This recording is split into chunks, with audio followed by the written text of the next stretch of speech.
Hello everyone, am I audible?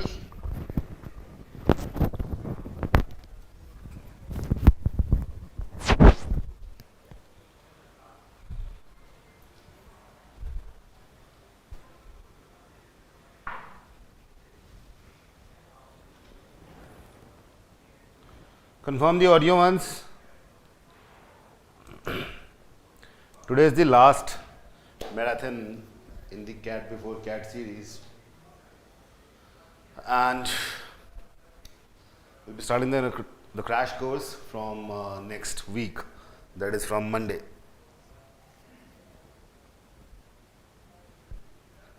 So I hope you have gone through all the previous marathons of arithmetic, algebra, geometry, and LRDI, right? Great, good afternoon everyone. So I'll be giving you a few passages, and then based on them there will be questions as we do in the normal classes. So let's start it. This is the first passage and you have 3 minutes to read this, and after that I'll be giving you questions that you will be solving, and then I'll be discussing the passage with you guys. Okay, so time starts now.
I think some 2000s, 2007 or 8 CAT.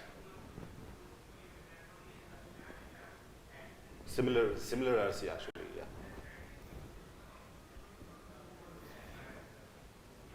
Okay, passage 1, the next RC is new.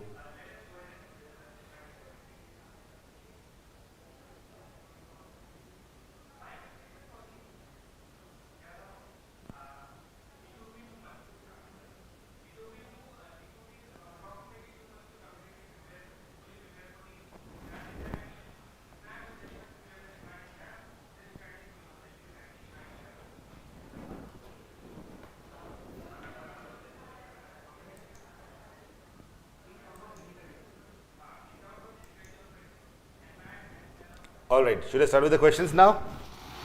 All of you have read it?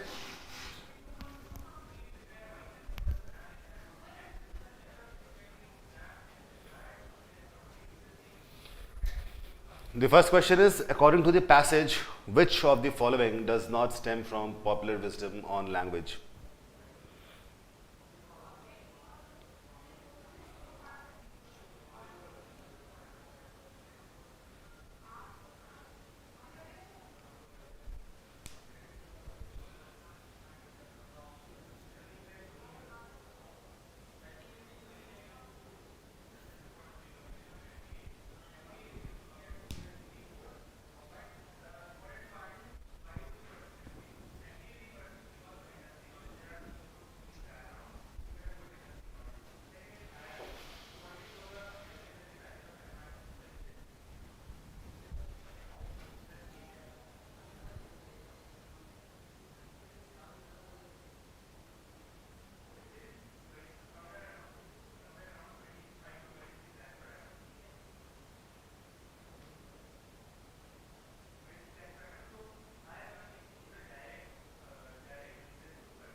Wow. Let's go on to the second question. Which of the following can be used to replace the spiders know how to spin webs analogy as used by the author? 1. A kitten learning to jump over a wall. 2. Bees collecting nectar. 3. A donkey carrying a load. 4th. A horse running a derby. Also type question number 2. Before writing your answer, just type which question are you answering.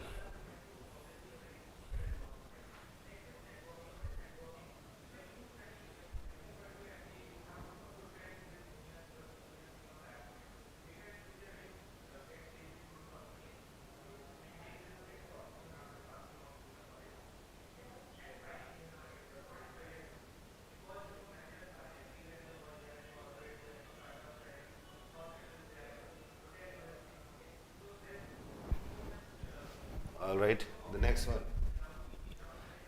According to the passage, which of the following is unique to human beings?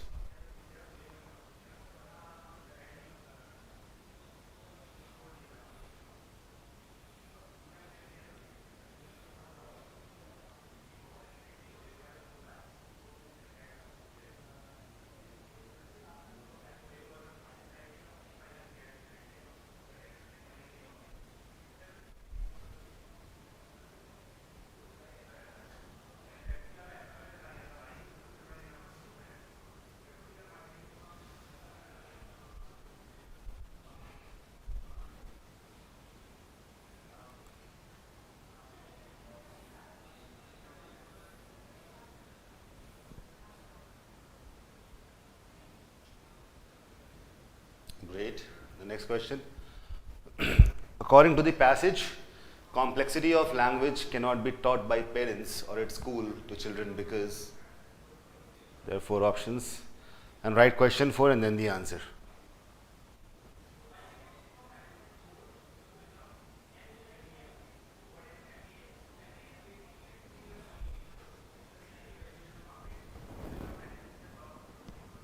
Gaurav, in the next passage, I will try to have the question and the passage side by side. This is the last question of the first passage. From the second passage, we'll be doing that.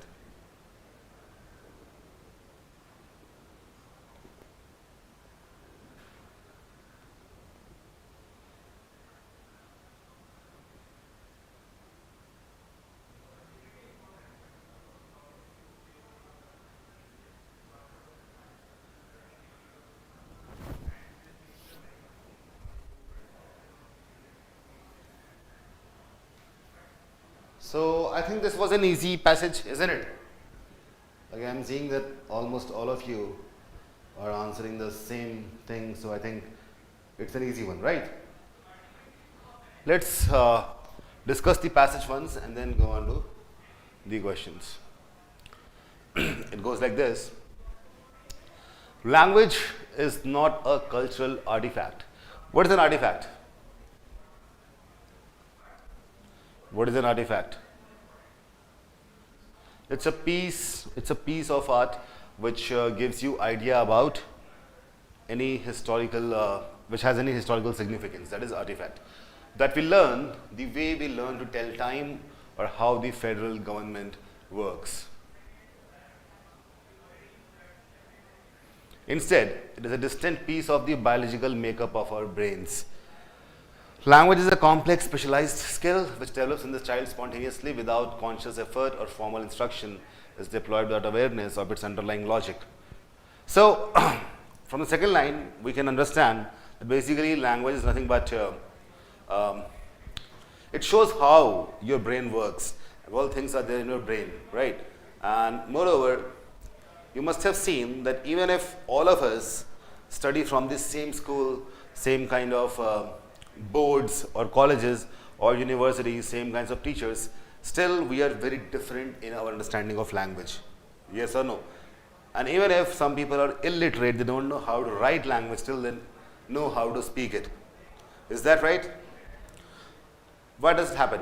Because language is something which is very much, you can gather it on your own, except some kind of grammatical rules, of course. So language is nothing but a tool through which we humans try to communicate, motivate, or break the ice. So this is what is mentioned over here. It's qualitatively the same in every individual and is distinct from more general abilities to process information or behave intelligently. Right? For these reasons, some cognitive scientists have described language as a psychological faculty, a mental organ, a neural system, and a computational module. Okay, so they think, okay, let us give language a kind of, a physical shape, and some scientists did that. But I prefer the admittedly quaint term instinct. It conveys the idea that people know how to talk in more or less the sense that spiders know how to spin webs. Right, that's a nice analogy. People, so for example, a fish knows how to swim, a bird knows how to fly, and similarly humans know how to speak the same way as spiders know how to spin their webs. Web spinning was not invented by some unsung spider genius. See how they have, what kind of figure of speech has been used over here. Unsung spider genius, like we talk about humans, unsung hero, unsung war hero, isn't it? So it was not some genius and does not depend on having had the right education, on having an aptitude for architecture or the constructional trades. Spider को ये सब बातें नहीं सिखाई किसी ने, उसे नहीं पता, but still it does it, isn't it? And if you look at this spider web, have you looked on it? Looked at a spider web? It is an architecturally, I would say it's a complex unit, isn't it? Like all the webs are so connected that it gives a lot of strength. Okay, so spiders somehow know it. They're so small organisms, they don't even have a proper brain. The way we look at brain, they just have some nerves, and somehow they are hardwired to spin a web. Right. Although there are differences between webs and words, I'll encourage you to see language in this way, for it helps to make sense of the phenomena we will explore. Thinking of a language as an instinct inverts the popular wisdom, especially as it has been passed down in the canon of humanities and social sciences. Language is no more a cultural invention than is upright posture. It is not a manifestation of a general capacity to use symbols. A 3-year-old, we shall see, is a grammatical genius, but is quite incompetent at the visual arts, religious iconography, traffic signs, and the other staples of semiotics curriculum.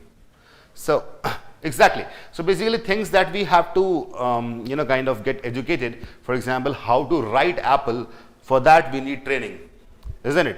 But to know how to point to an apple properly, we don't need that kind of training, right? Though language is a magnificent ability unique to Homo sapiens among living species, it does not call for sequestering the study of humans from the domain of biology. For a magnificent ability unique to a particular living species is far more unique in the animal kingdom. Some kinds of bats home in on flying insects using Doppler sonar. Do you know what is this? Doppler sonar, any idea about this? Doppler effect. So basically what happens, the speed at which sound travels, alright, and you are traveling, for example, you're traveling in a train, and train is traveling at certain speed, which is a bit less than the, lot less than the sound of speed of sound. Or if I take the example of Mach 1 airplanes, they are traveling at the speed of sound, right? You know that? So what happens?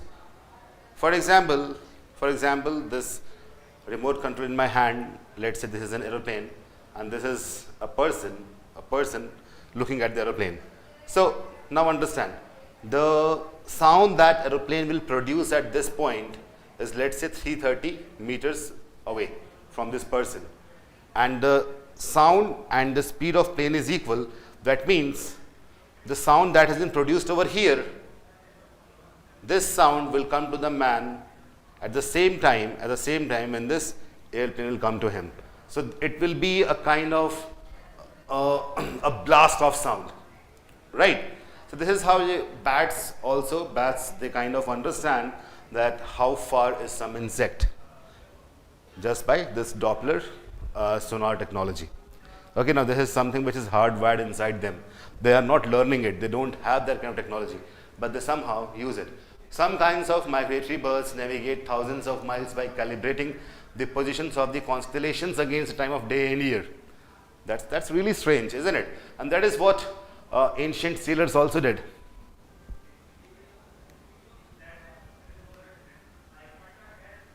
Right? Submarines do that, of course.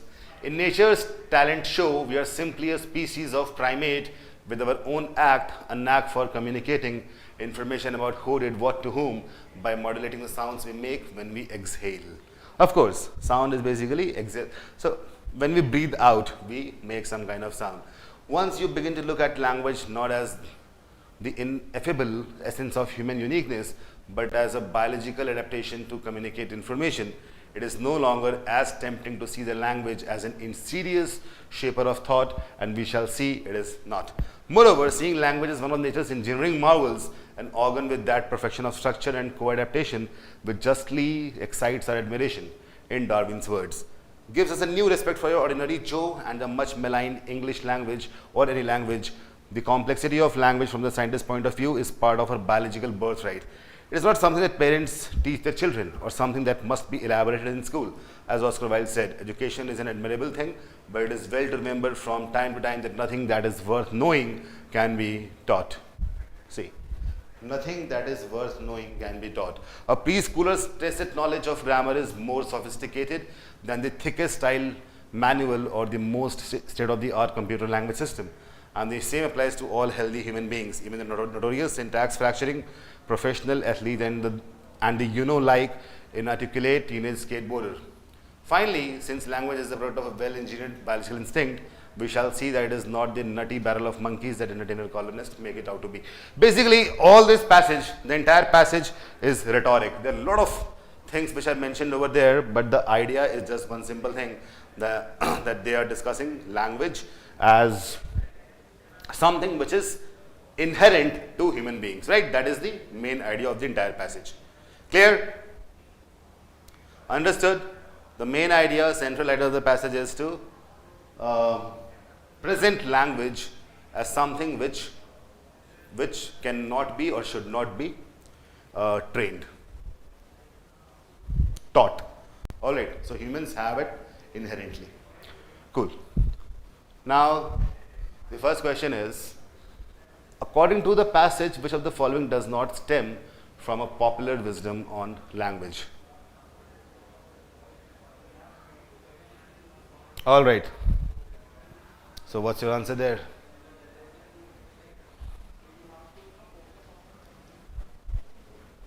Popular wisdom on language.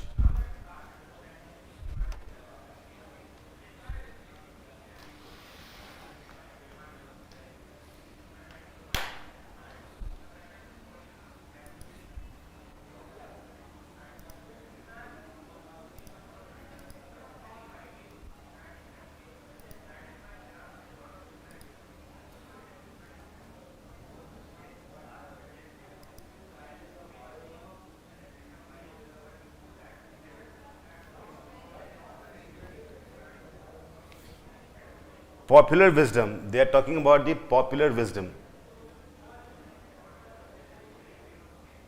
See, Language is a cultural artifact. The first option that is there,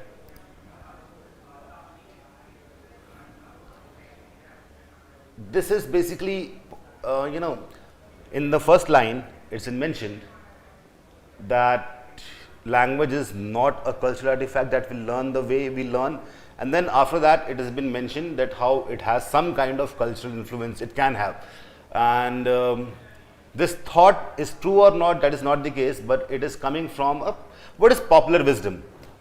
वो चीज़ें जो हमारे आसपास समाज में ऐसे ही मान ली आती हैं, ये पॉपुलर है, मतलब ठीक है, ये तो कॉमन सेंस की बात है, तो आसानी, popular wisdom is common sense की तो है ही है. So first stemming from popular wisdom of course. Second, it's a cultural invention, ये भी सही है. Language is unique to Homo sapiens, and the fourth is language is a psychological faculty. Well, so most of you have marked 3, right? Why do you think 3 is the correct answer?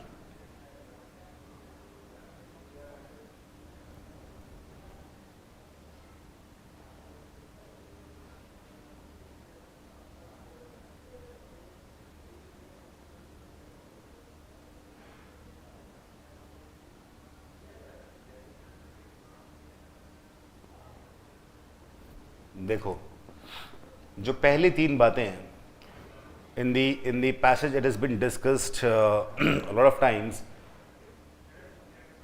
that popular wisdom thinks that language has got cultural, this thing, it can be taught in schools, parents teach it, homo sapiens speak it, but what is not a popular wisdom or not a general conception, that is something which only specialized people can do. And the specialized people are, in this passage, they are the scientists. Scientists felt that it is a psychological faculty. All the 4 options are true, but the 4th one is not stemming from popular wisdom. It is something which the scientists who are, वो general बातें नहीं करते. Scientists are the people who actually research and then they make a statement. So they are saying that it's a psychological faculty. It's basically an instinct. That is what is stemming from the scientists, which is not coming under popular wisdom. That is why option 4 is the correct one. How many of you got option 4 as correct? Remember that? This was a thought of cognitive scientists. बहुत ही ये general बात नहीं थी. So 4th is the correct answer. And if you got correct, mark in your, if you are making notes, +3. If it's wrong, mark -1. If you have not attended, mark 0. I think only 6 or 7 people have marked it correct. Coming to next one. Which of the following can be used to replace spider know how to spin webs? Of course, so spiders know how to spin webs. That is something which spiders are born for. Kitten learning jump over a wall. अब kitten wall से कूदे, पेड़ पे चढ़े, कहीं भी उसका काम jumping नहीं है. Jumping भी है, but दीवार से ही jump करना, it is too specific, isn't it? So this is something which is not an inherent trait like spider spinning web. Bees collecting nectar, yeah, that is an inherent trait. Bees know how to collect nectar without getting educated. Donkey carrying load, human beings train them to do it, right? Horse in derby, again human beings train them to do it. But second is something which is inherent for the bees, so second is correct over here. I think all of you got it correct. Coming to third one, which is unique to human beings?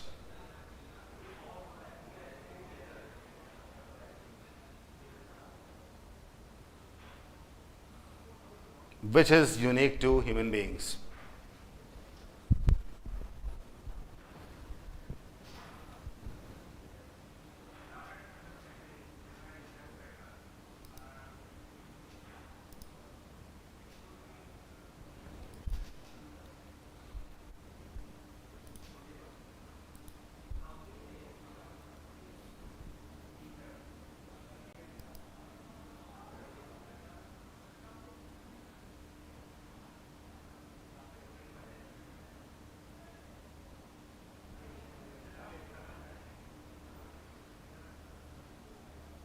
Exactly, voice modulation. That is what author believes, that humans use voice modulation, and this is unique to human beings because other things are also done by other animals. For example, sound as means of communication. ये तो bats भी करते हैं, and this is one thing, voice modulation, that only human beings can do. That is why option 2 is correct. I think all of you got it correct. The last one. According to the passage, complexity of language cannot be taught by parents or at school to children because children instinctively know the language.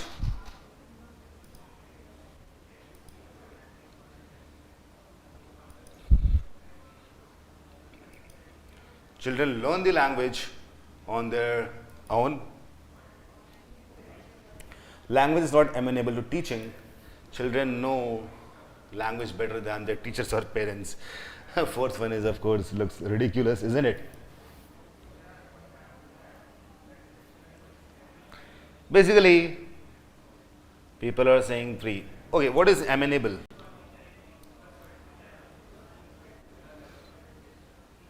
What is amenable? Amenable is if you accept something, that is. So you are saying it is not amenable to teaching.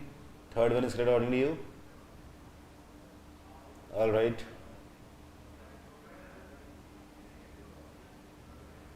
Question is, complexity cannot be taught. Fourth one is ridiculous, of course. Fourth one is not possible.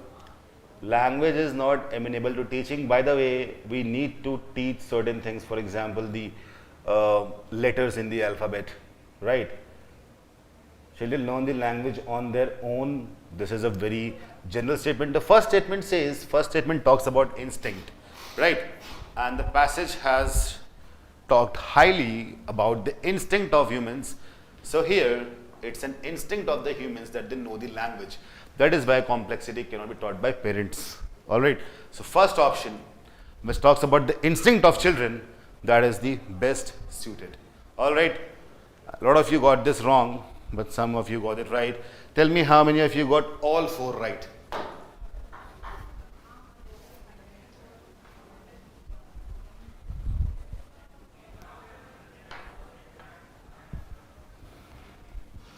Jayant, try to get the contextual meaning of the words.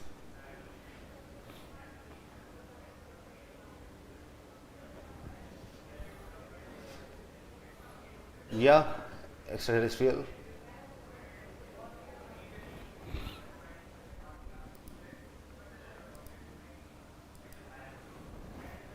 Why not third? Because third one will be too specific. Certain things in language should be taught, isn't it? For example, the usage of alphabet, letters. Okay, how you write the spelling. Those things can be somewhat taught, but in the presence of something which is instinctive, that will be a better option. That is why we chose option 1. All right.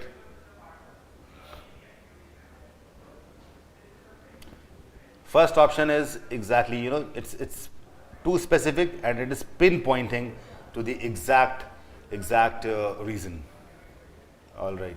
So you have 3 minutes to read this passage, and you have questions also in front of you. Question number 4, the answer was first, Akanksha. Kaushalesh, for accuracy, you need to practice a lot. Try to solve at least 1 passage from now onwards because you have other subjects also. And on Sundays, solve 2 passages.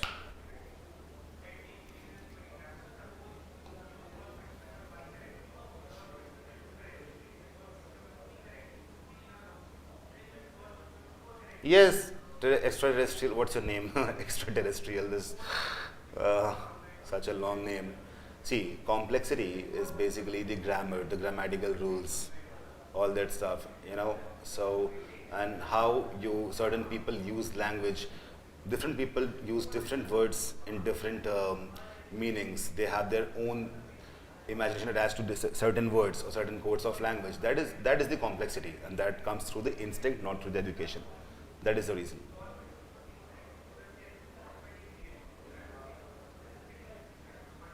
I house, whenever you have a passage, you just have to forget all the real world, only think about the passage.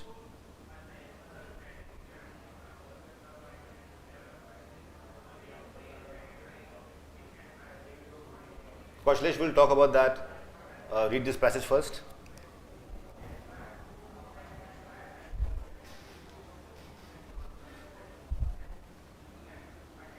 And I'll keep quiet for 3 minutes.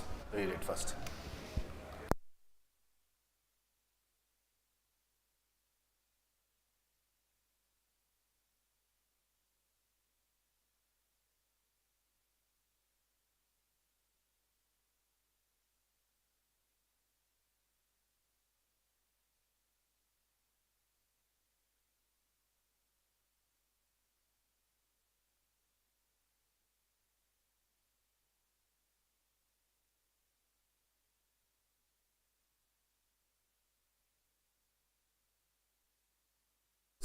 A lot of them, even the marathons, will have more marathons than crash course.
Now go to the questions and mark question number 1 and then your answer.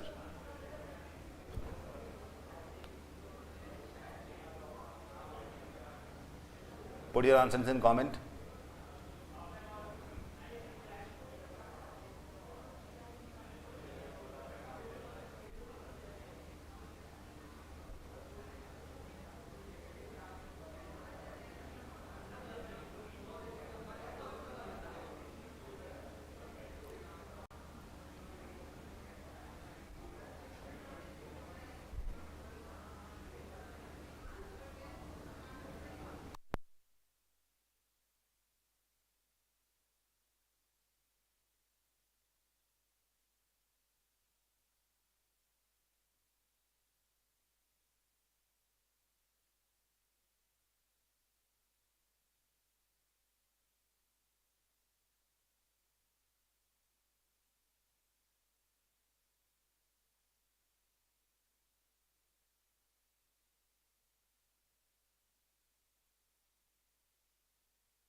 Which one of the following statements best captures the sense of the first paragraph?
The third question.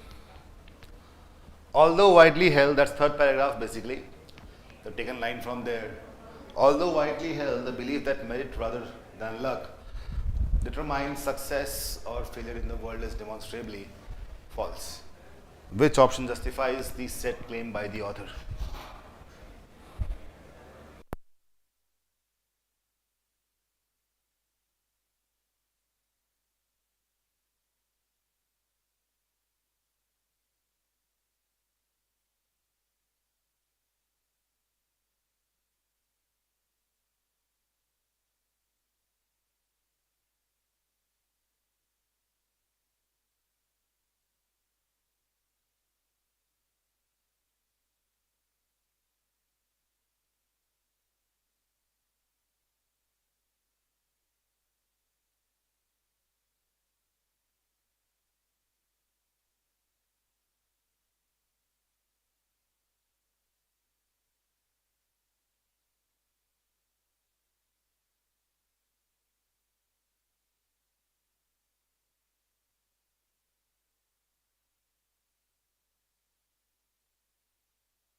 Which one of the following quotes best captures the main concern of the passage?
Meritocracy has become a leading social ideal.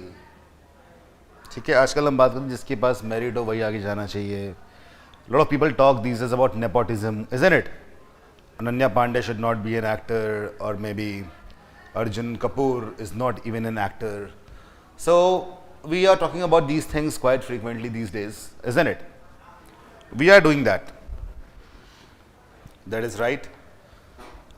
I'm giving just one example from Bollywood. There are other examples as well. But earlier, nobody said that Sunny Deol became a popular actor because Dharmendra was the father, right? Nobody said that earlier. Nowadays, it is becoming a social ideal, right? So that is what is being mentioned in the first statement. Meritocracy has become a leading social ideal. Politicians across the ideological spectrum continually return to the theme that the rewards of life, money, power, jobs, university admission should be distributed according to skill and effort. हर कोई ये मानता है? Okay. The most common metaphor is the even playing field upon which players can rise to the position that fits their merit. Conceptually,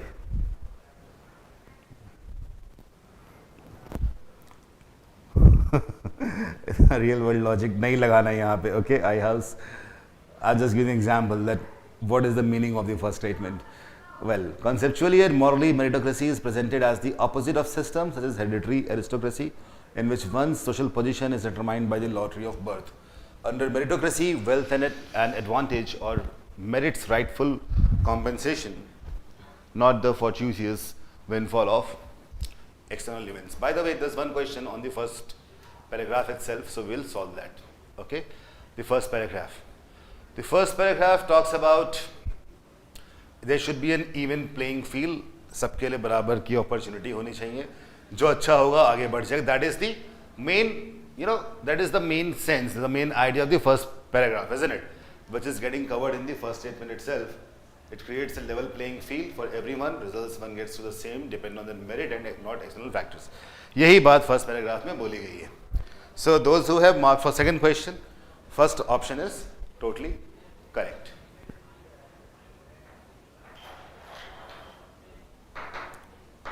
All right. Well, let's go ahead. Most people don't just think the world should be run meritocratically. They think it is meritocratic. कुछ लोगों का मानना है कि ठीक है ये तो पहले से ही है ही. In the UK, 84% of respondents to the 2009 British Social Attitudes Survey state that hard work is either essential or very important when it comes to getting ahead. And in 2016, the Brookings Institute found that 69% of Americans, so basically this is British and this one is American, believe that people are rewarded for intelligence and skill. Respondents in both countries believe that external factors as luck and coming from a wealthy family are much less important. That is what they believe. While these ideas are most pronounced in these two countries, they are popular across the globe. ठीक है कि कुछ लोग बोलते हैं बात तो पहले से सही है. देखो भाई, मेरिटोक्रेटिक पहले से ही है. जो अच्छा होगा वही आगे बढ़ेगा. That is what a lot of people already feel. Although widely held, they believe that merit rather than luck determines success or failure in the world. और इस पे एक क्वेश्चन भी था. देखो कितना अच्छा है, क्वेश्चन पहले पढ़ ले हम and then we start reading the RC. So we'll already be focused on what we have to answer, right?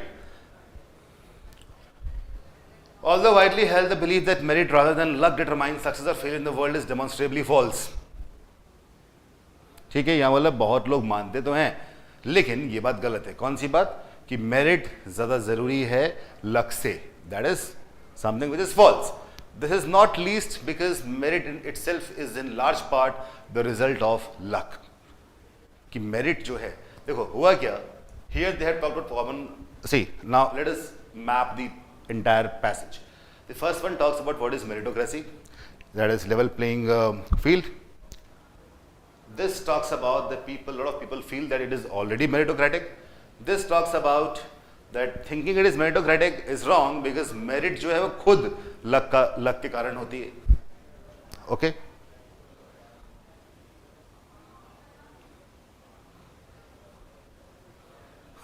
Okay, yeah, I'm reading the comments. Well, ठीक है. Talent and capacity for determined effort, sometimes called grit, depend a great deal on one's genetic endowments and upbringing. Okay, let us look at this. Justify concept. First is the lottery of being born in privileged family determines one's job security. Okay, merit is the ultimate deciding factor in how successful would one end up being. ये बात तो नहीं कर रहा वो, इसके तो opposite है. B तो of course wrong है. C. Talent and capacity for persistent effort are highly influenced by genetic makeup and upbringing. Okay. D says it demonstrates that the link between merit and outcome is substantial and indirect at best. It's out of context. So we have two options, A and C, in which we have to choose one. A talks about only about job security and not about the success. So A is a very specific option, a very specific statement. Right?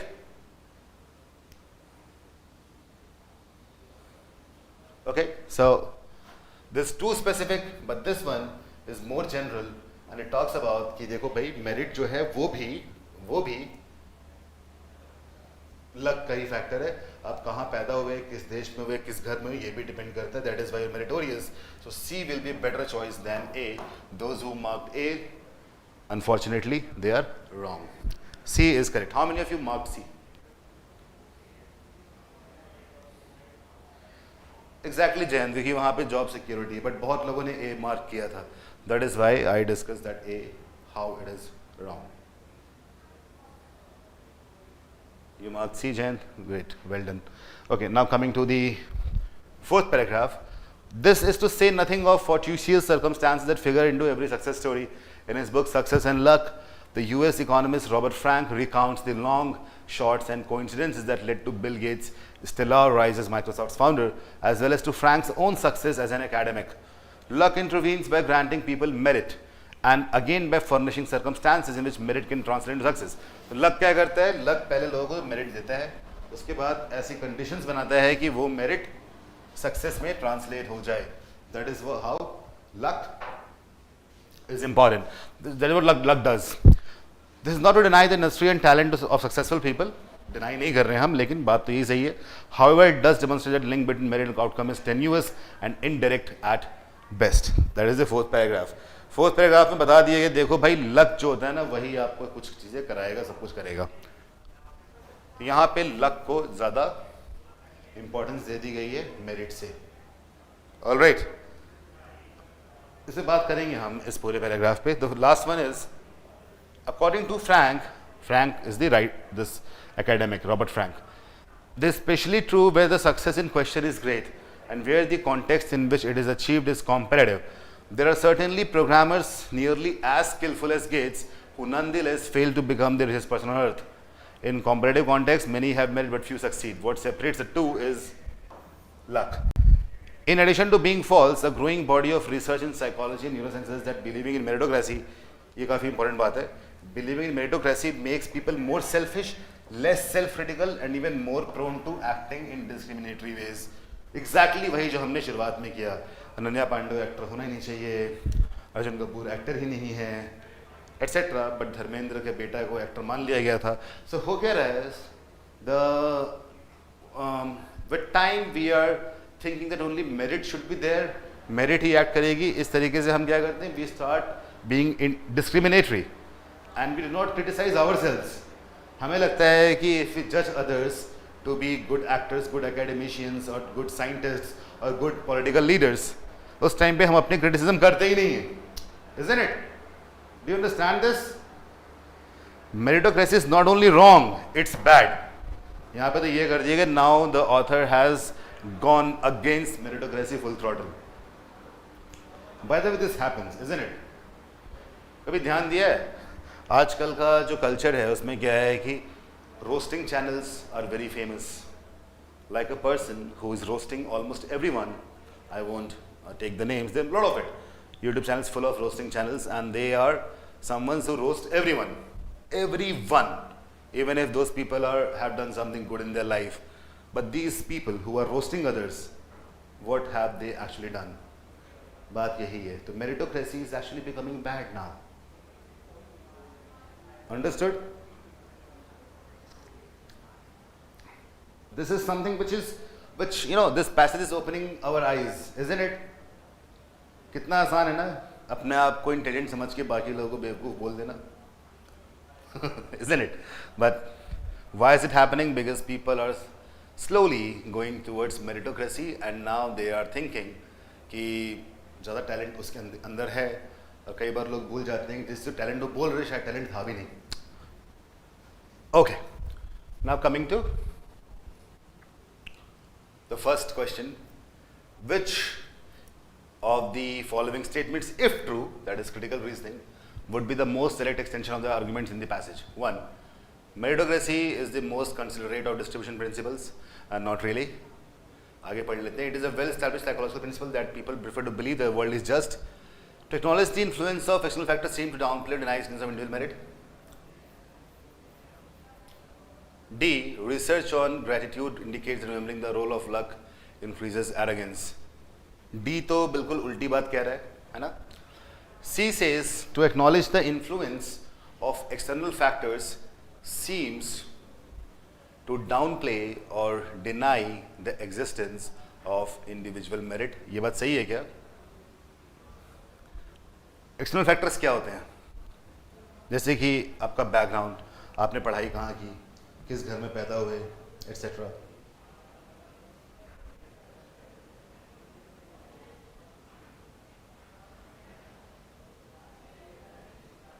फ्रांशिला meritocracy खराब बोल रहा है, against हुआ है ना. Tone is critical. All right. So which one did you guys mark for it? For this question?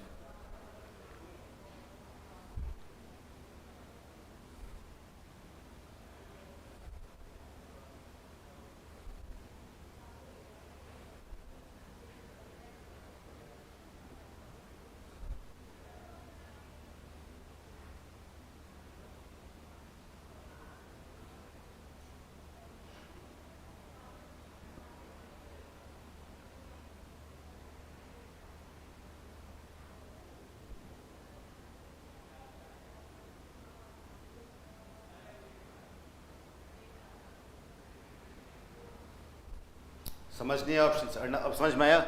D तो एकदम अलग है. अच्छा, meritocracy is considered distribution principles.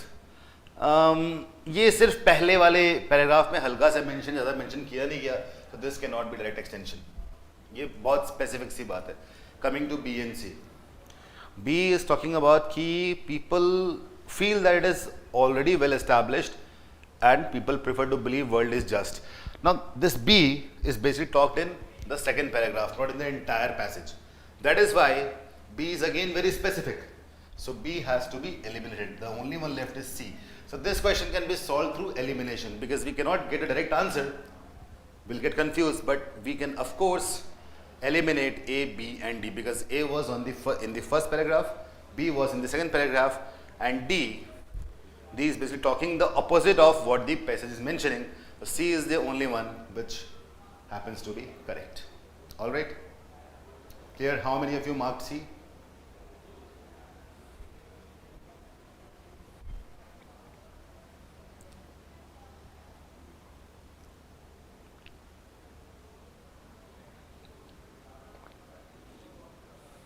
Using elimination. और अब डी रूल आउट क्यों हुआ? क्योंकि देखो, लक की बात करने से एरोगेंस इंक्रीज होता है, ऐसा नहीं है. यहां पे लिखा हुआ है कि मेरिटोक्रेसी बिलीव करने से एरोगेंस इंक्रीज होता है in the last paragraph, right? And अब that is why D is wrong. Which one is left? The last one. Which of the following best captures the main concern? पहला, believe made not only false, it is bad for us. ये बात तो बताई दी गई है. Impartiality is the core of meritocracy's moral appeal. See the very notion that personal success is the result of luck. All the given alternatives. देखो, impartiality meritocracy की moral appeal है, ये बात तो सही है, but this is the main concern. The main concern is not this. Main concern is that meritocracy should not be there, right? ये वाला कि personal success result of luck है, तो ये डायरेक्टली नहीं बोला गया, इनडायरेक्टली लक फेवर करता है, not directly. C is very direct, that is C can not be right and B not right. So only right statement can be A, that meritocracy is basically, it's not just false. वो बोल रहा है ये तो होता ही नहीं है, साथ साथ ये बुरा भी है. So A is the code which best captures the main concern. Clear?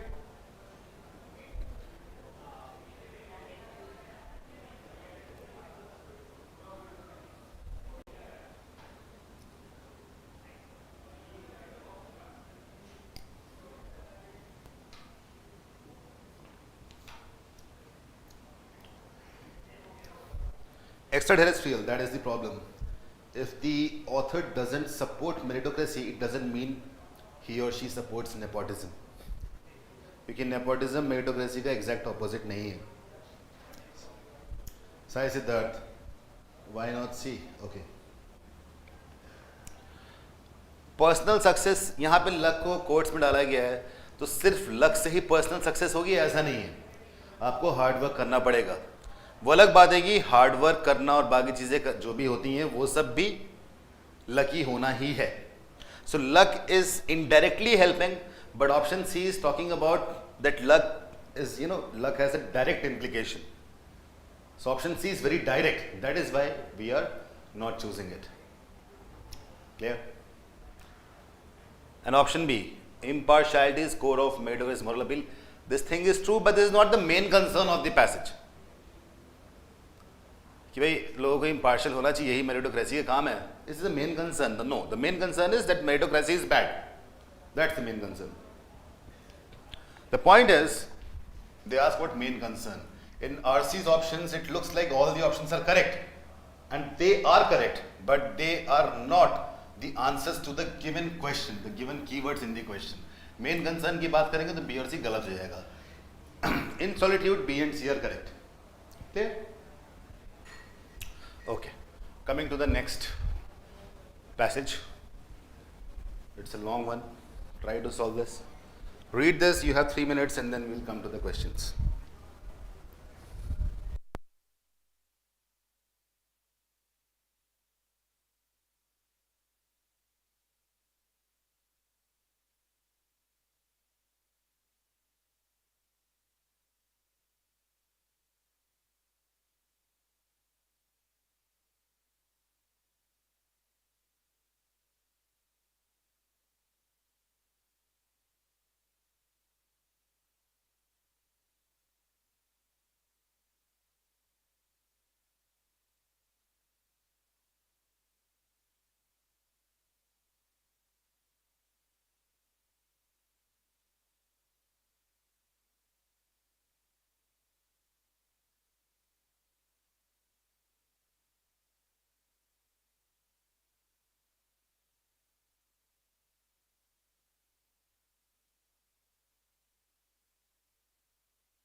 On what?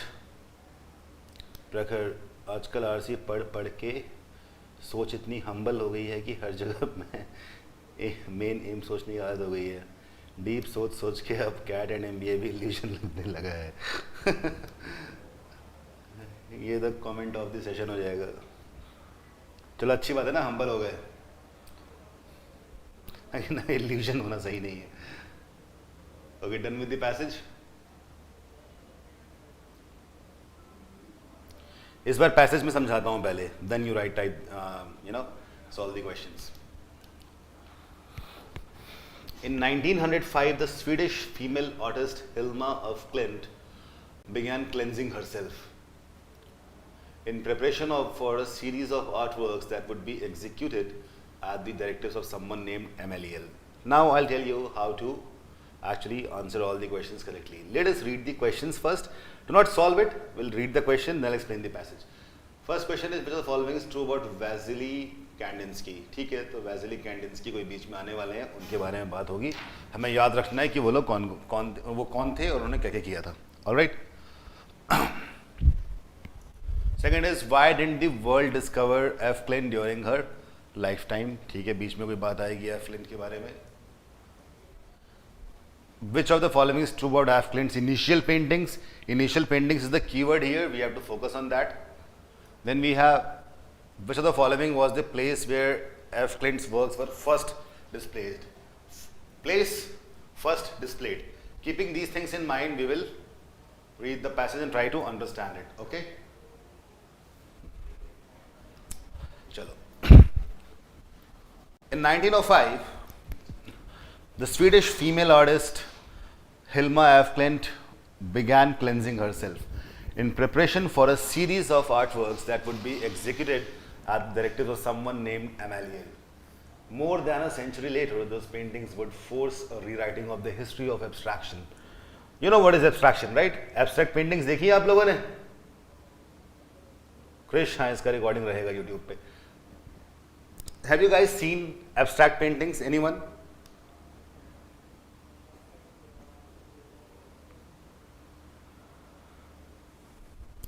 सोचो एक पेंटिंग में बहुत सारा लाल कलर है, लाल रंग है, भरा हुआ है, और नीचे एक काले रंग की लंबी सी साड़ी है, लंबी सी साड़ी, और बहुत छोटी सी एक औरत का सिलोवेट है, silhouette of a woman.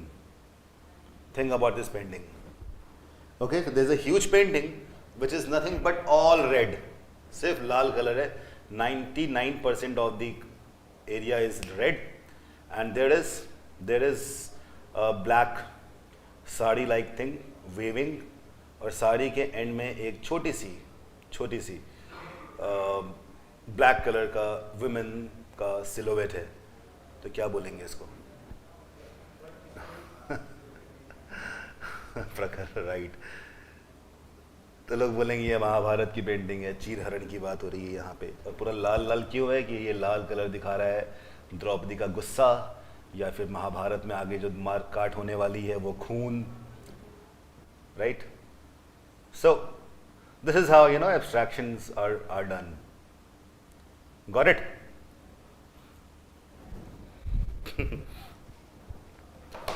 Okay. So according to the notebooks the artist left behind, Amaliel was one of several guiding spirits who spoke to her from above and within, instructing her and even leading her hand. During her lifetime, at the behest of the spirits, F. Klint produced more than 1,000 works, but they remained largely within the confines of her studio. उन्हें बाहर निकाला ही नहीं. Even though she toiled as a commercial artist, painting portraits and landscapes, she exhibited only a few of the abstract paintings and drawings she created. She worried that the world wasn't ready to see them, and when she died in a tram accident in 1944, at the age of 81, her will ordained that they not be shown for at least another 20 years.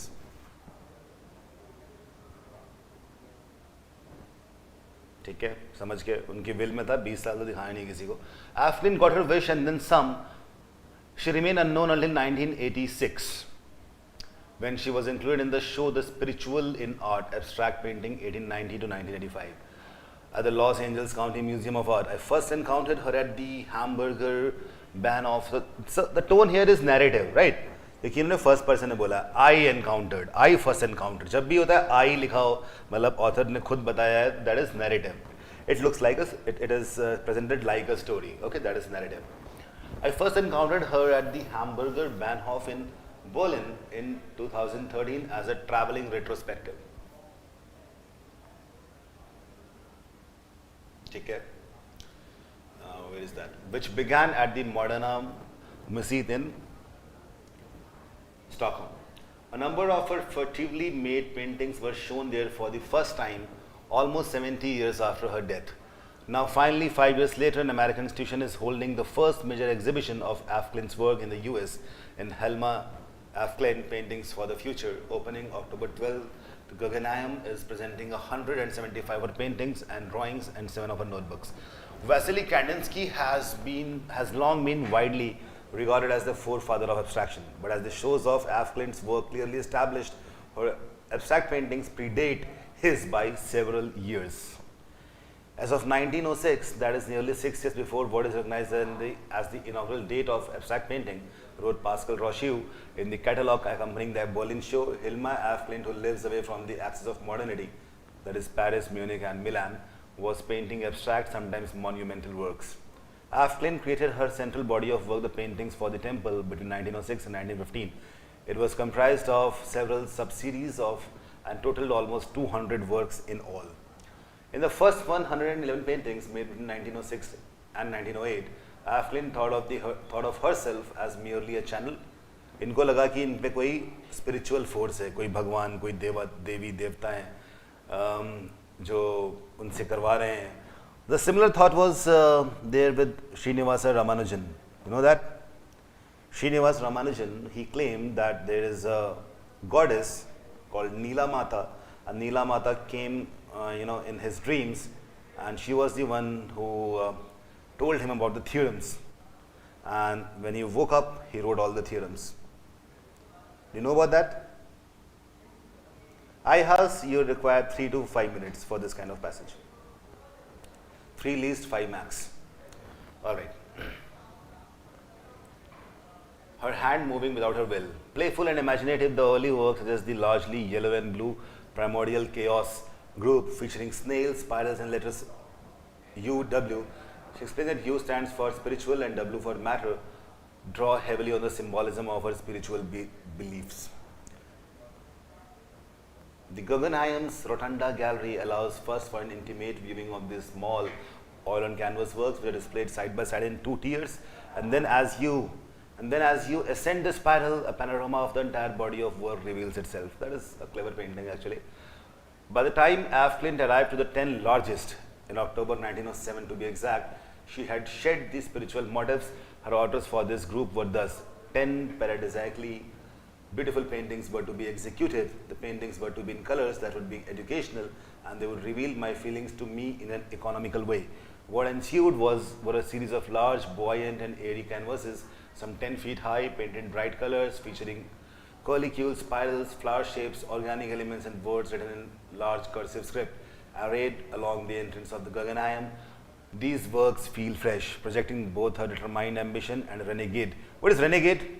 Totally independent. जो चीज़ें आमतौर पे हो रही है उसके बाहर निकल जाना, उससे अलग करना. Renegade, free spirit, spilled straight onto the paintings without inhibition. Despite their childlike colors, they are masterfully executed. Okay, so let us go to the questions now.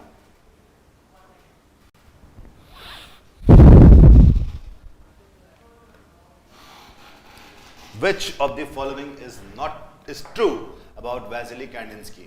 A. He was a rival of Af Klint. B. He was wrongly considered the forefather of abstraction. C. He lived around the axis of modernity, that is Paris. D. He made a series of paintings called the Primordial Chaos Group. Chalo, batao. Which one is true?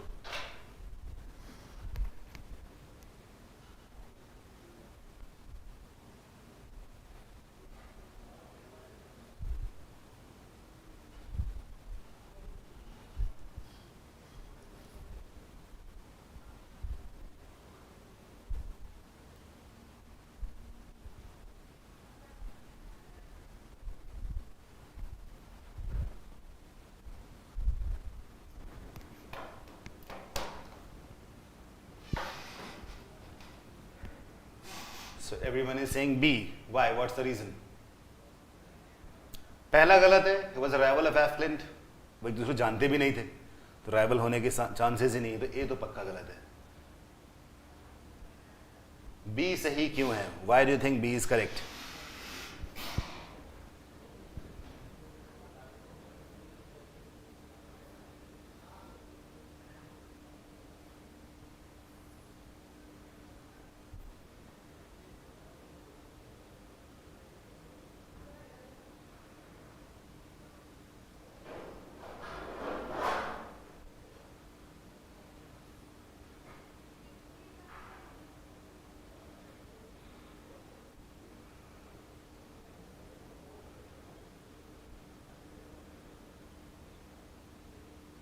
Third para के हिसाब से exactly affluent work came much before his own work.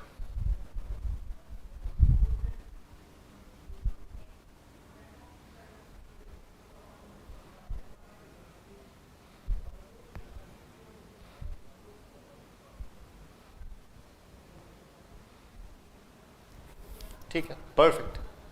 That's a reasoning based question. Coming to next one. Why didn't the world discover Aflin during her lifetime?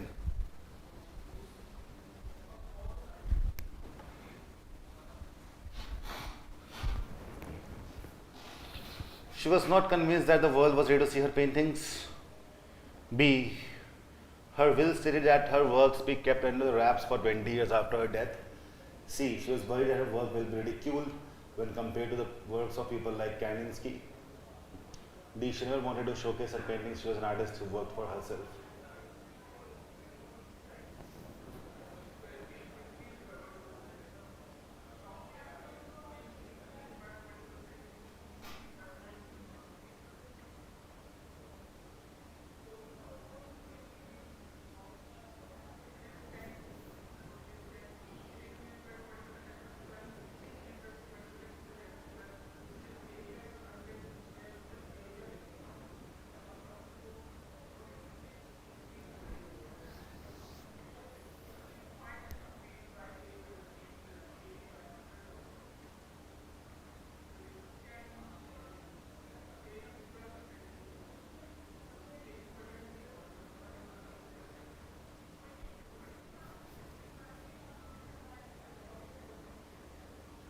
Some people are saying B and some people are saying A. So let's start with D. D says she never wanted to showcase her paintings. She was an artist who worked for herself. Now this is wrong because she was a commercial artist also at one point of time. It's given in the last paragraph. D is wrong. C, she was worried that her work will be ridiculed when compared to Kandinsky. Kandinsky और इनका कुछ बात ही नहीं हुई थी. Ridicule होगा ये बात तो बहुत ही out of context है. C is also wrong. B, उनकी मृत्यु के बाद 20 साल तक ये नहीं दिखाया जाना चाहिए, ये लिखा था उनके विल में. ये बात सही तो है, but question is asking about during her life time. Life time मतलब उनकी अभी मृत्यु नहीं हुई थी. जिन लोगों ने बी मार्क किया है उनका गलत हो गया इसी कारण से, because B talks about the time after her death. So B is also wrong. Only A is correct. She was not convinced. How many of you mark B? And now you know that B is wrong. Coming to next one. Which of the following is true about Aflin's initial paintings? चलो बताओ.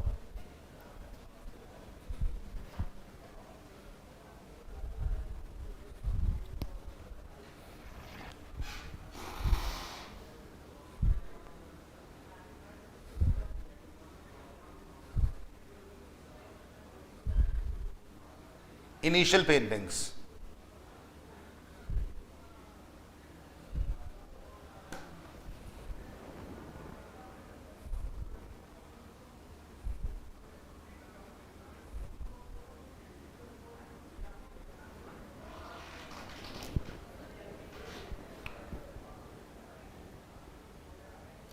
अर्नब को तो ऐसे ही लिखा हुआ है, उसका मतलब थोड़ी ना कि आंसर है वो.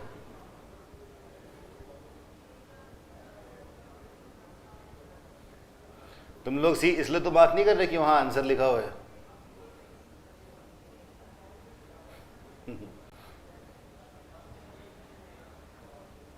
Some people are saying A. Large, buoyant and airy canvases. देखो ध्यान दो, वो लास्ट पैराग्राफ में है. And that happened during her final paintings.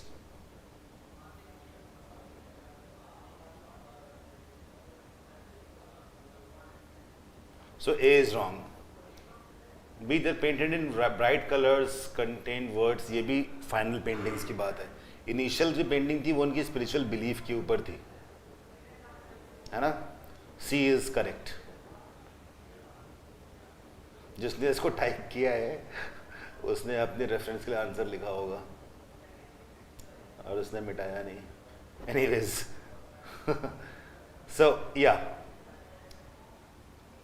Jack, what happened? I should reduce the quality of what? They're inspired by her work as commercial artist painting landscape, not that is again the final paintings. C is correct. C is correct. Let's go to the next question. Which of the following was the place where Afklint's works were first displayed? चलो बताओ मुझे.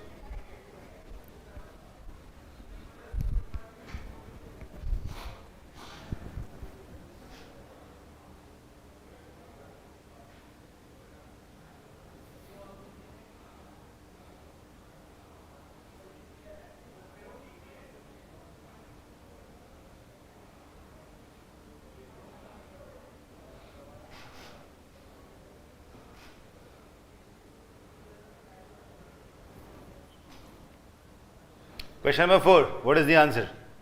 Type 4 and then write the answer.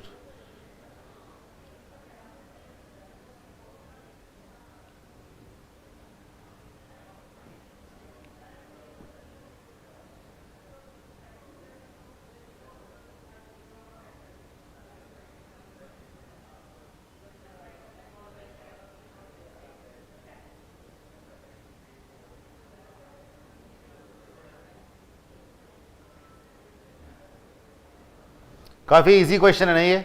Everybody is marking for B for 4.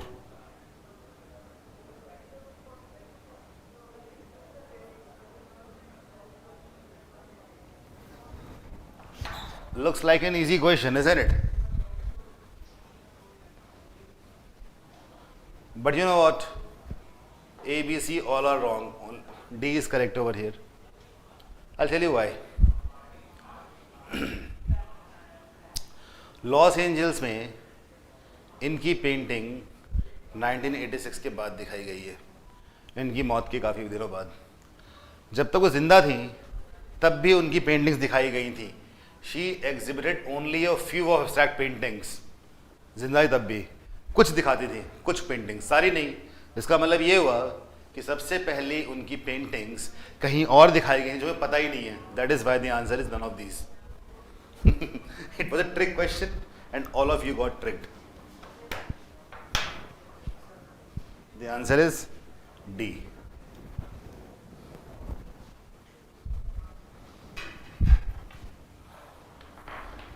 देखा, question देखने में easy but था difficult.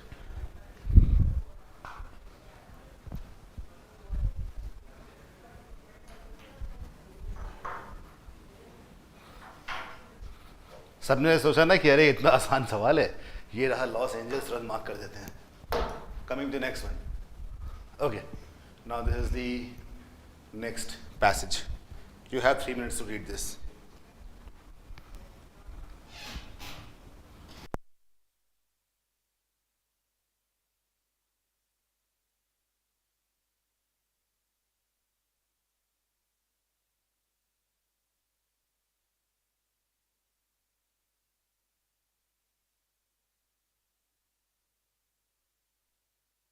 इसको हटा देता हूँ मैं, कोई बात नहीं. We have more if you have solve this already.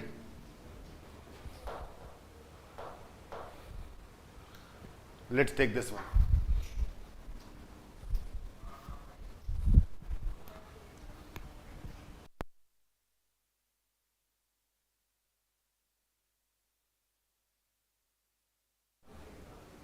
Bye the way we have more marathons. बहुत कुछ होगा तो लगातार बहुत ज़्यादा पढ़ाई होने वाली है.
Which of the given sentences best explains the central theme of the passage?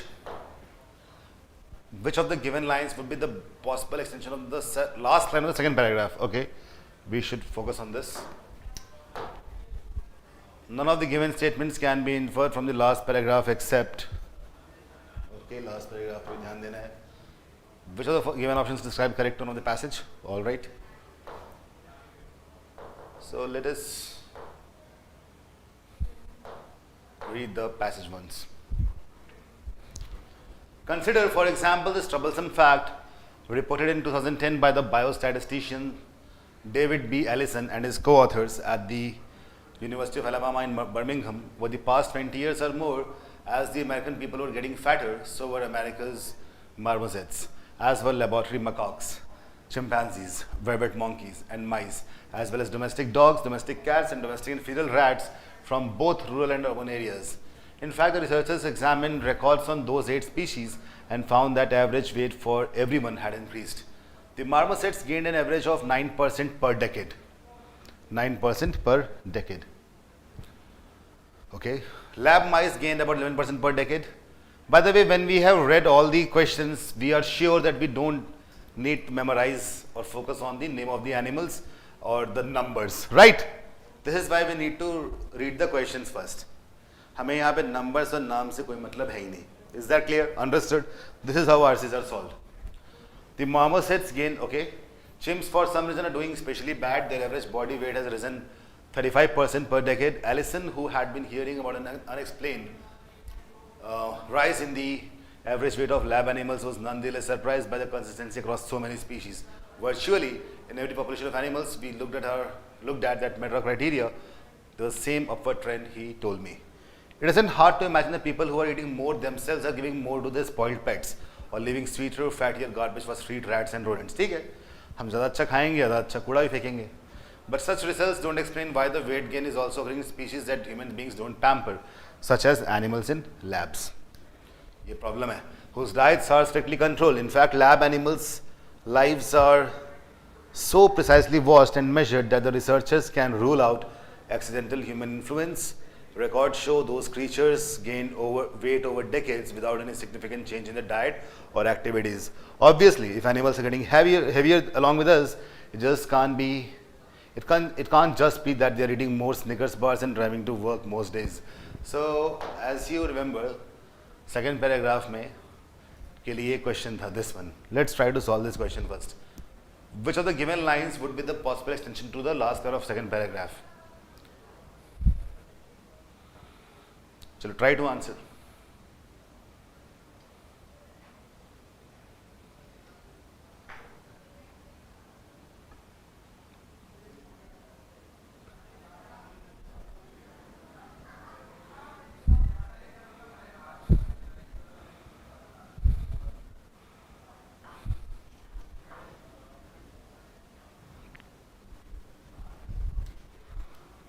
This is question number 2.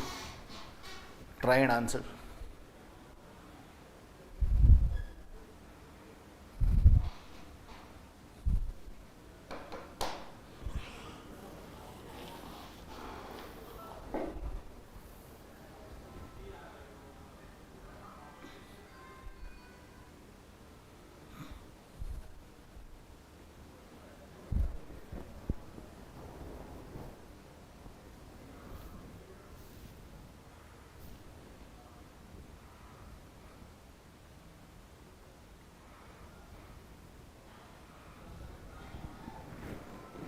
Why do you think C or D is the answer?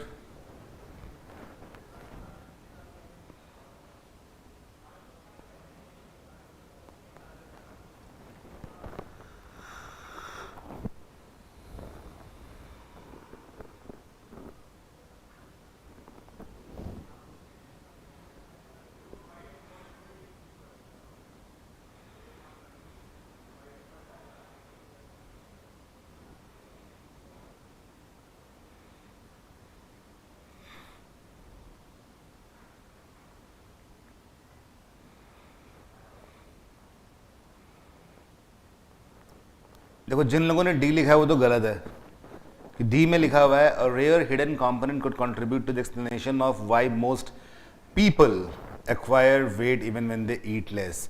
They're saying people, right? They're saying people. People are basically humans. People are basically humans. And that is the reason. And the second paragraph talks about all sorts of animals. So D cannot be right. जिन लोगों ने D mark किया है उनका गलत हो गया. आकांक्षा तुम ए और डी में कंफ्यूज हो, होना ही नहीं चाहिए. डी तो गलत है कि D talks only about people. Understood everyone? D can't be the reason. B देखते हैं. बी होगा, B is saying such a global hidden factor. Such कहां से आया? इसका मतलब इस बारे में बात पहले कहीं होनी चाहिए, तभी सच यूज करोगे. You can use such only when the thing has been talked about. Global hidden factor के बारे में बात हुई नहीं है. Such should not be there. That is why B is also wrong. D और बी दोनों गलत हो गया. बहुत लोग आंसर गलत हो चुके हैं. अब आंसर चेंज मत करना, ठीक है? -1 कर लो जिसने डी और बी मार्क किया है. C says the pattern raises the possibility that many species are affected by common controllable factor that is causing obesity. Controllable factor, controllable तो तब होगा ना जब पता होगा. हमें पता ही नहीं है, तो C भी गलत हो गया. A is correct. On the contrary, contrary of what? Contrary of what? जो चीजें obvious दिख रही हैं हमें उससे पहले, उसके contrary trend suggests some widely shared cause. There is some widely shared cause beyond the control of individuals. पता ही नहीं हमें कौन सा है, which is contributing to obesity across many species. So A should be the correct answer because we don't know the cause, which is widely shared. Widely shared मतलब क्या हुआ कि वो कई सारे जानवरों में एक साथ हो रहा है, including humans. Got it everyone? How many of you marked A in the first go? जिसने A किया है बहुत अच्छी बात है. चलो आगे बढ़ते हैं. This slow increase in fat stores would suggest that they are eating only tiny bit more each month than they use in fuel. But if that were so, as Jonathan C.K. Wells, professor of child nutrition at University College London, has pointed out, it would be easy to lose weight. One recent model estimated that eating a mere 30 calories a day more than you use is enough to lead to serious weight gain. By the way, I am giving you a number, कहीं note कर लेना. 7,700 calories अगर आप खाते हो ज़्यादा तो आपका वज़न 1 किलो बढ़ जाता है.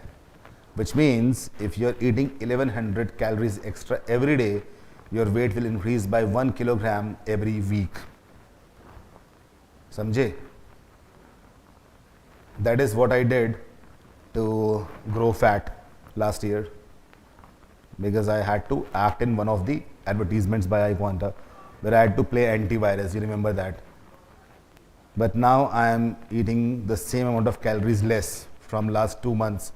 तो मैंने 8 किलो कम कर दिया है. अभी मेरे को 18 किलो और कम करना है. Okay?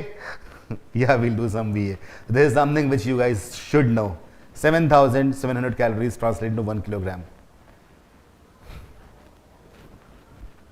Okay.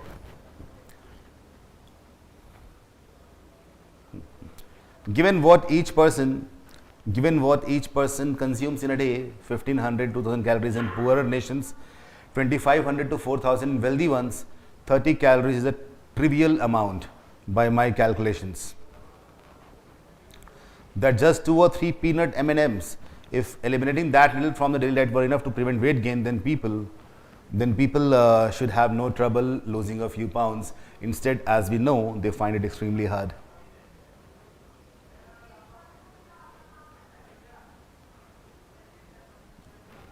Many other aspects of worldwide weight gain are also difficult to square with its just thermodynamics model. In rich nations, obesity is more prevalent in people with less money, education and status. Even in some poor countries, according to a survey published last year in the International Journal of Obesity, increases in weight over time have been concentrated among the least well off, and the extra weight is unevenly distributed among the sexes. 2. In a study published in social, देखो गरीब लोगों में ज़्यादा मोटापा बढ़ रहा है, ऐसा बता रहे हैं वो लोग. Okay. In a study published in the Social Science and Medical Journal last year, Wells and his co-authors found that in a sample that spanned 68 nations, for every 2 obese men, there were 3 obese women. औरतों में ज़्यादा हो रहा है ये.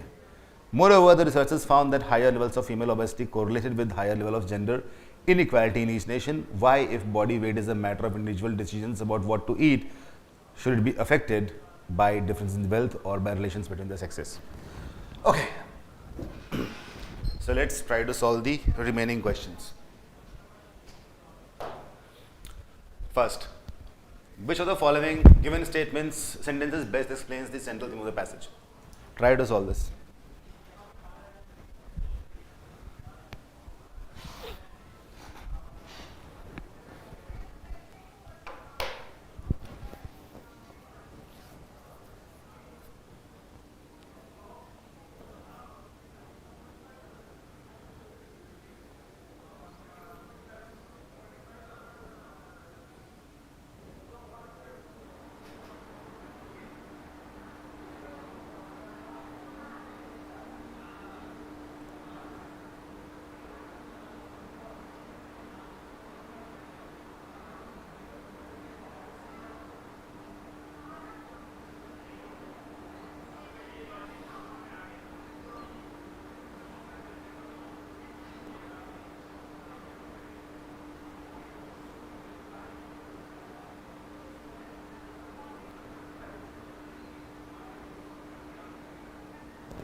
Question talks about central theme.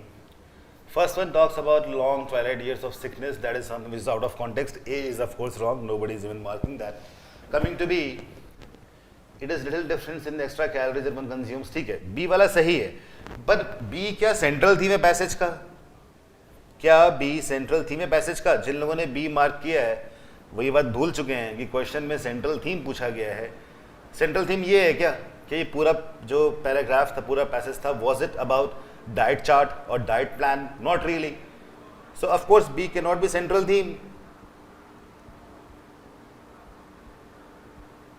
Isn't it?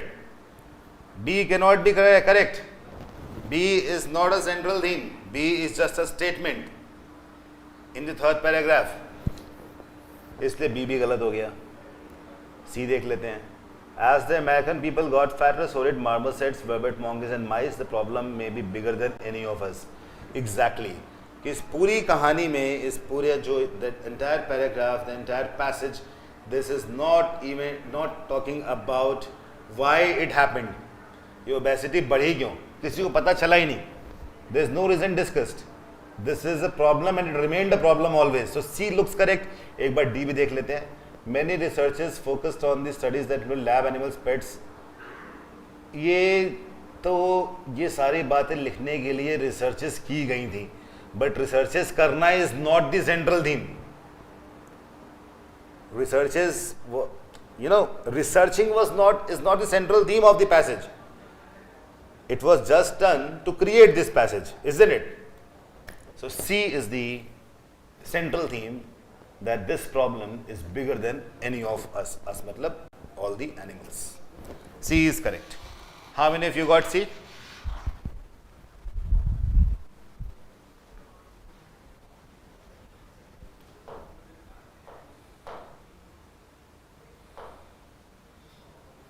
Coming to third question.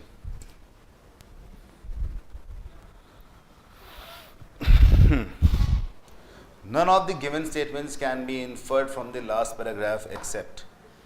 चलो इसे solve करो.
Rhythm, gender disparity, where you differentiate between genders, between males and females. People are marking C, D, A, B, they are marking all of it. Tell me the reasons. Why do you think that's correct?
काफ़ी smartly question बनाए गए. पहली बात तो ये question है, none of the given statements can be inferred from last paragraph accept.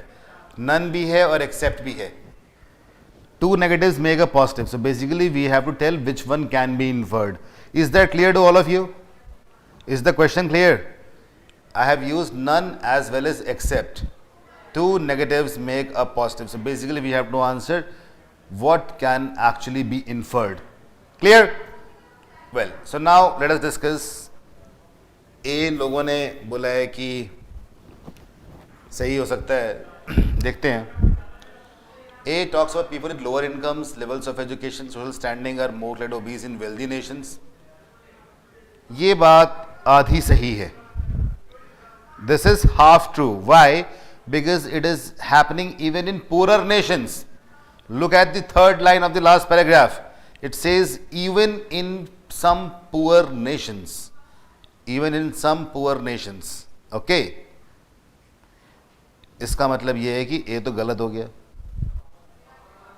ठीक है, A cannot be inferred. It talks only about wealthy nations. ठीक है, जिसका A था वो लोग -1 कर दो. Let's come to B.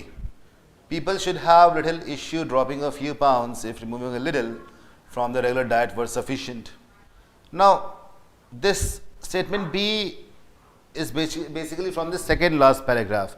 It's not even from the last paragraph. That is why B cannot be correct.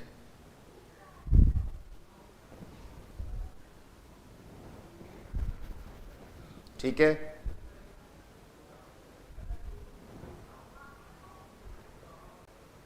थोड़ा बहुत कम खाना, ये तो सेकंड लास्ट में कहा गया है, लास्ट में कहा ही नहीं गया. That's why this is also wrong. Coming to C, the studies findings reveal the connection between gender disparity and female obesity among women in each country. ये बात सही लग रही है. C is looking correct. But let us read the D also. D statement also. D says, should financial disparities or relations between sexes have an impact on body weight if it is a result of personal food decisions?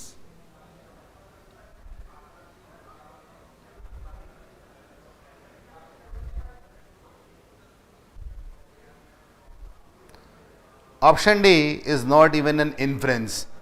Forget being the correct one. Option D is a question, isn't it? Option D is a question. Rudranarayan, you had a valid argument, but the problem is option D is an interrogative form. It is not an inference. It is basically a question. So D cannot be correct. Only C is correct. All right. How many of you marked C as the correct answer? काफी difficult question था ये. Question भी अजीब तरह से बनाया गया और ऑप्शंस भी ऐसे बनाए गए हैं कि छोटी छोटी बातों पे ऑप्शन सही गलत हो सकता है. Coming to next one. Which of the following given options describes the correct tone of the passage? Speculative, methodical, laudatory, biased. Ridham, no.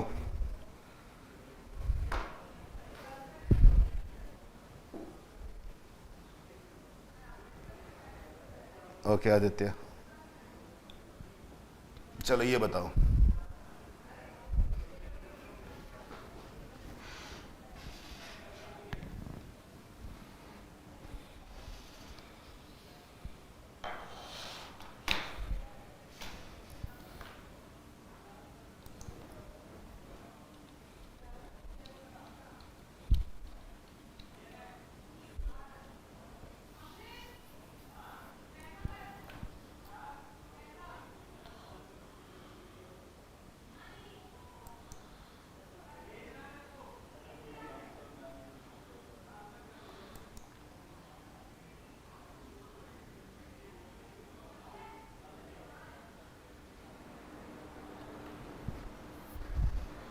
See, biased is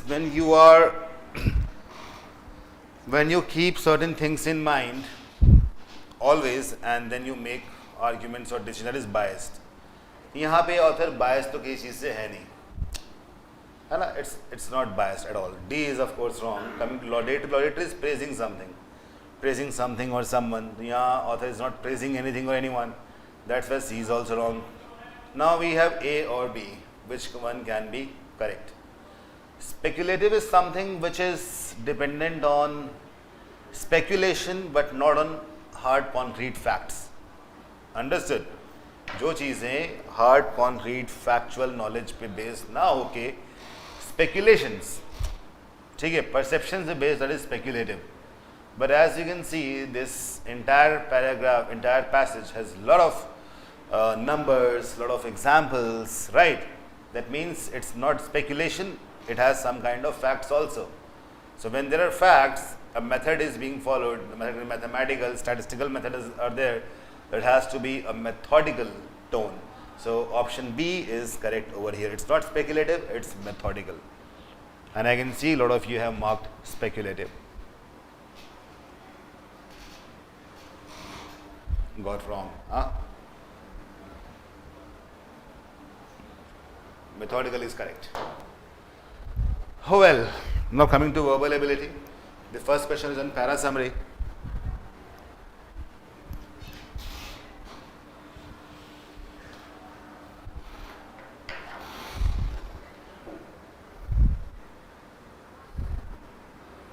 How many of you got all correct?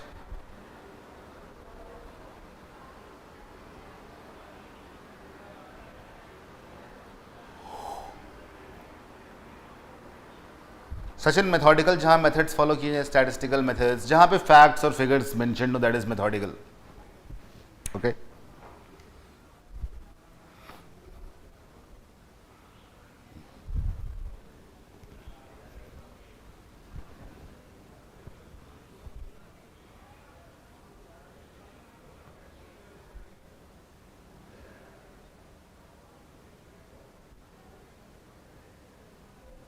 Bharat, no break, only a few questions are left. VA के दो तीन ही होंगे. We'll do that and then session will be ended.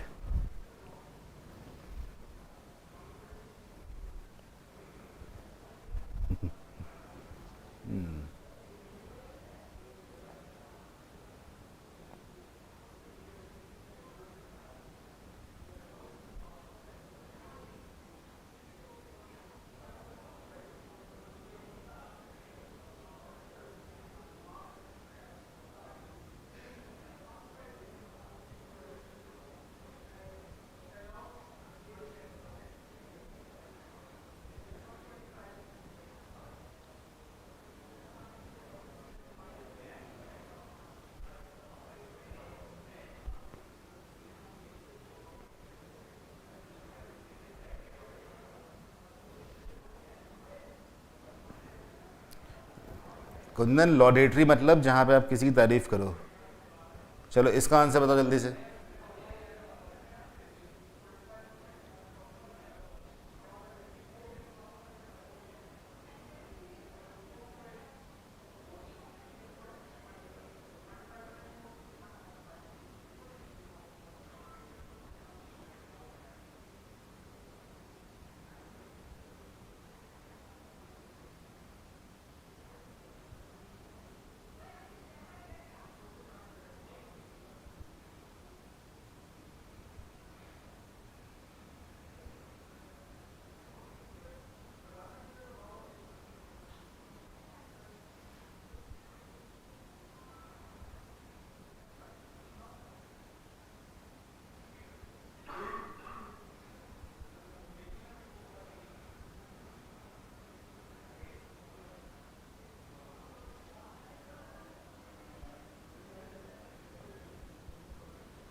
देखो RC से ही आपके marks आएंगे सबसे ज़्यादा, ये तो बात सच है।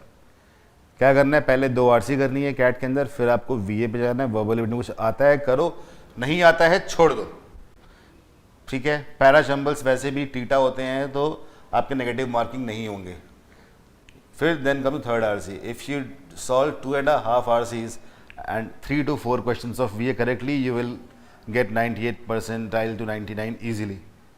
Just think about maximizing your score, which can happen through 2.5 RCs and 4 VA questions. Okay?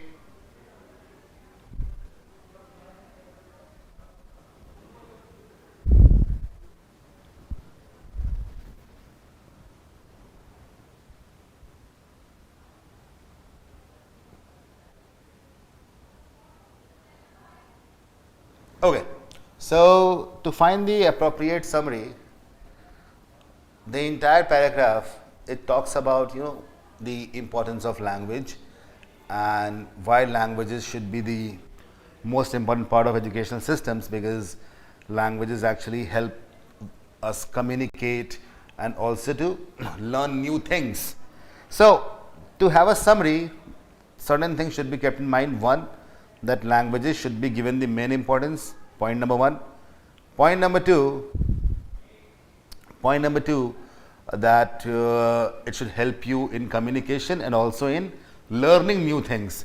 So going by that logic, if we look at the options, option A says learning a new language is variety benefit like learning culture, building the mind.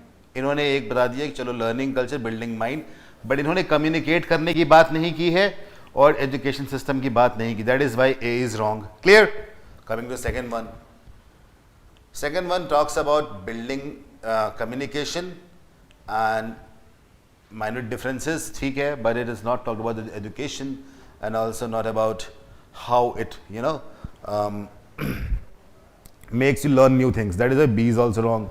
Coming to C, it is important to unlearn minute differences by इसमें तो बात ही नहीं की कोई भी, तो C तो वैसे ही गलत हो गया. Coming to D talks about the education system as well as communication as well as learning new things. When you learn new things, you automatically build your minds. That is why option D is the most appropriate summary. Clear, everyone? सबसे आसान होता है para summary. देखो क्या करना है, पहले 2 RC करने हैं, फिर पैरा समरी 2 तो आएंगे ही, 2 पैरा समरी कर देने हैं. उसके बाद क्या आसान होता है, आजकल नया आया है paragraph completion. There are blanks, you have to fill there. तो वो तो बहुत ही आसान है. तो पैरा शंबल्स अगर तुमको नहीं आ रहा किसी तरह से तो छोड़ दो. There will be only 2 parashambles, just leave it. If you're getting very much confused, then why to go about that? See, CAT is an exam of selecting the best possible questions. It's not about solving all the questions. Right? So common things, 2 RC, 2 para summaries और वो 2 para completion, ये कर दो और कोई एक आधा RC और कर दो, काम बन गया. Clear?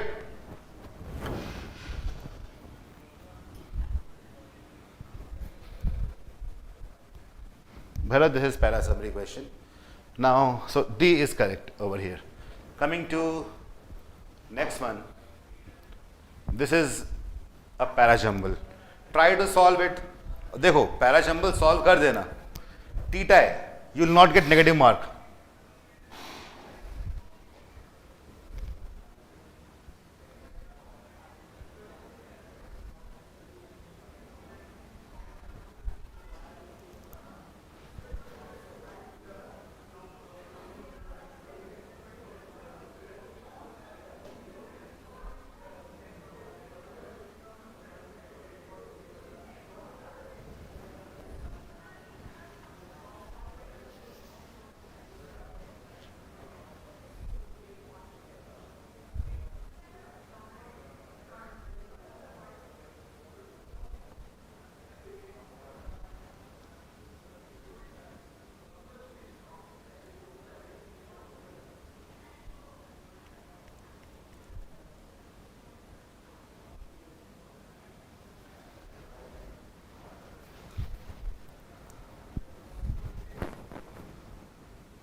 Try to solve this one.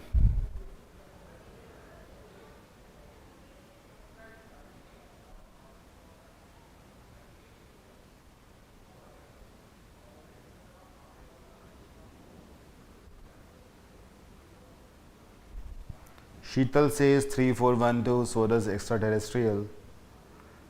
Extraterrestrial, what's your name? Agrima says 1342, Akanksha says 3412. Okay. So, what is the correct sequence? How to solve a parajumble? What do? I'll just share it with you. I look for the least wordy sentence. The sentence which is least number of words. It is fourth. One is transfer learning. One is transfer learning. So I'll just write 4 over here and then I'll try to read the other sentences which have got less number of words. One is transfer learning. Of course, you cannot open the paragraph. Koi ek. So basically transfer learning is an example of some kind of other methodologies. Third, there are tricks that programmers use to get more out of ANI algorithms. It makes sense. 3 and 4 form a pair, right? There are tricks that programmers use to get more, and one is transfer learning. Transfer learning has been introduced. Transfer learning karti kya hai? Dekho. People use transfer learning to train image recognition, all that stuff is there. Task identifying fruit. ठीक है, ये करती है. कैसे करती है? Train an algorithm to do one task and you learn to do a different but closely related task after minimal retraining. That's it. 3, 4, 1, 2 is the correct sequence. Clear? Understood? 3 में बहुत सारी टेक्नोलॉजीज हैं, उनमें से एक है ट्रांसफर लर्निंग. ट्रांसफर लर्निंग ये करती है और कैसे करती है. This is what the sequence of this parajumble is. Clear? Let us go to the next one.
Okay, for this question,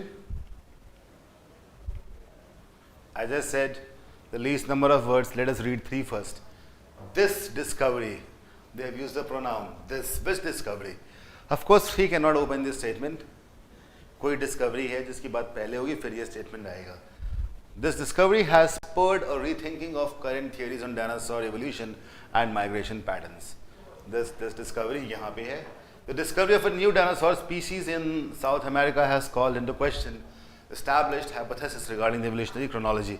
1 and 3 form mandatory pair. Okay. तो देखो, एक डिस्कवरी हुई न्यू डायनासोर स्पीशीज की. वो देख के लोगों ने एकदम से सोचना शुरू कर दिया कहीं जो माइग्रेशन पैटर्न्स है थिंग जो हमने सोचा था कहीं कुछ और तो नहीं है. This is what people are thinking now. चलो फिर पढ़ते हैं. फोर्थ पढ़ते हैं. Fossils which date back million of years were discovered during an excavation Patagonia's arid highlands. Second says paleontologists, they are people who study fossils from, you know that right? Paleontology is the study of fossils from all across the world are now working together to investigate the fossils. ठीक है, ये कौन से fossil पढ़ रहे हैं? वही जो यहाँ फोर्थ में मिली थी. तो 4 and 2 form a mandatory pair. So of course, if it sounds, it is basically a news article. The news article starts with some discovery. So 1-3 is a pair, 4-2 is a pair. Of course, 1-3 should be coming before 4-2 because this is how this article has been introduced by starting from 1. Clear?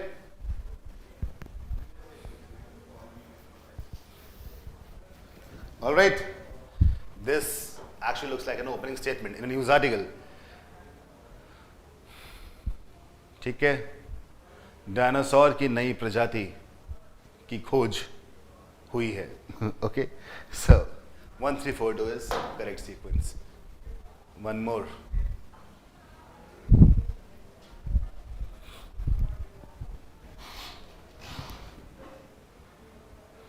Here we have to find the odd one out.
So y2, y1, y5.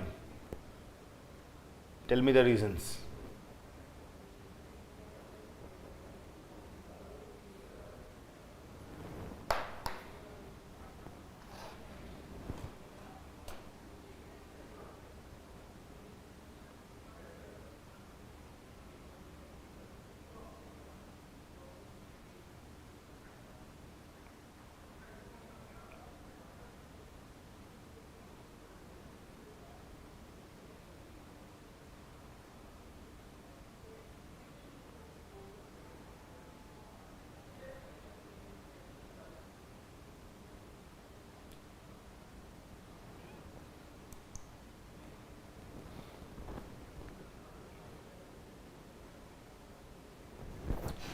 Okay, see. First one talks about common people problem. Third one again talks about individual narratives, individual problems. Fourth says some subjective experiences. Subjective means basically individual experience. So 1, 3 and 4, they belong to, the passage.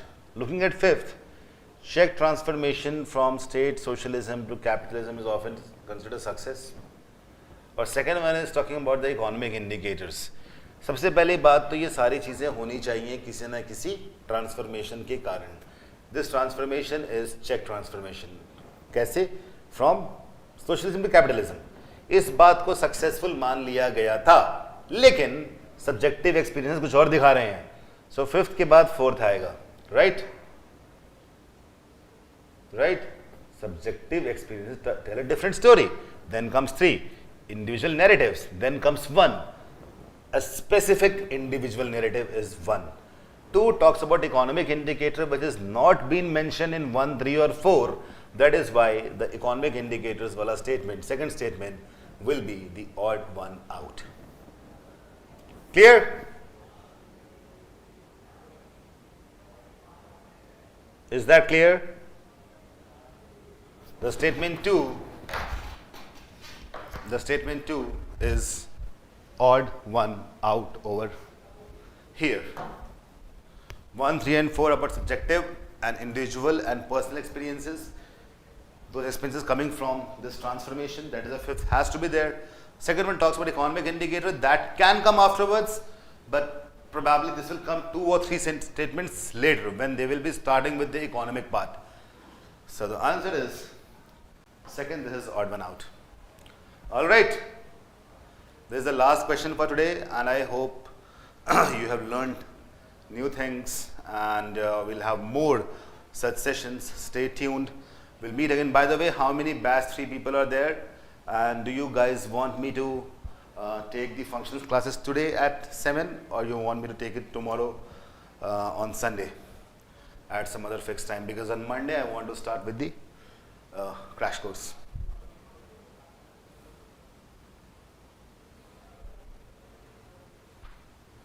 Occupied 9 to 5, 2 cannot come because the other statements will not concur with 2.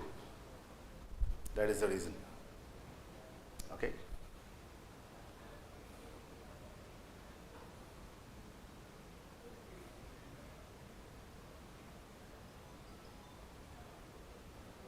Tomorrow,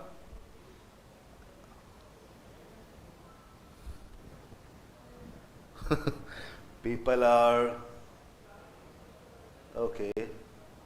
60% is for tomorrow, 40% is for today.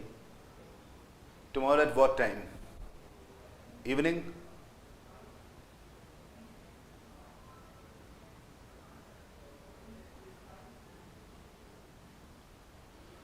Yukta, the pre-crash course, it's basically, with no topic, it will be a combination of topics at a very basic level.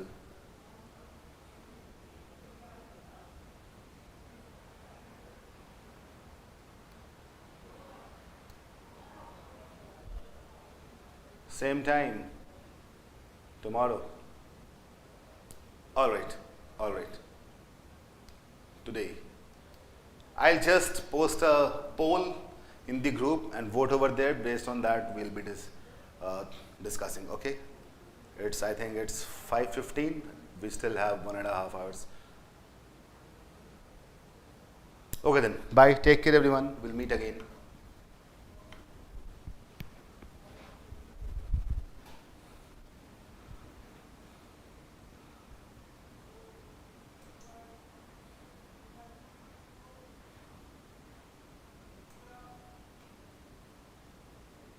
Yes, Nehal, that's the best strategy.